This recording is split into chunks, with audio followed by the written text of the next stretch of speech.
режим дұрыс таңдамағаннан 10, 20, 30 емес 100 миллиондай төлейтіндер бар. Мысалы, оған тиімді қазір розничный налог, оны білмейді, немесе бухгалтер қорқар, әртүрлі ситуациялар бар, обществодан жүре береді. Нәтижесінде бір жарты жылдың өзінде 60-70 миллионға кетіп қалады, артық сөйледім соңыма. Неге бармадым десе, біріншіден бухгалтерге жүгірді, бухгалтер қорқады, онда кейстер де бар. Осы соңғы кейстердің біреуі, осы Алматыда, мысалы, общий установленный режимде жүре берген, ол НДС-ке түскен, және НДС төлейді, және бана подоходный налог төлейді, екеуін қосқан кезде 32%. НДС 12%, то 20%, 32% төлейді. Білмейді, неге?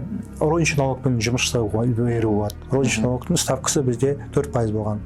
32 қайда, 4 қайда деген сияқты. Сөйтіп санаған кезде бір жарты жылдың өзінде салыстырып калькуляция жасап көрген кезде уже 100 миллионға шығып кетті. Сосын бірден ауыстырдық, түсіндірдік. Сол кезде бір қызық сұрақ болды. Енді неге білмедім деген кезде, кәсіпкер білген жоқ. Ол түсінікті білмеуі. Бухгалтер неге білмедім десе қорқыста. Ол біздікі дұрыс емес болып қалса қалай болады, налогі келіп тексереді, налогі көріп отырады, налогі келіспейді деген бір қандай да бір тылсым қорқыныш бар. Сондықтан тиімсіз болса да төлеп жүре береді. Қысқаша осылай. 2026 жылы салықтық өзгерістер көп адам шатастырып жатыр. B2B, B2C қалай режимі жұмыс жасау керек? Нақты қанша пайыз салық төлеу керек? Осының бәрін толық сабақ қылып дайындап қойдым.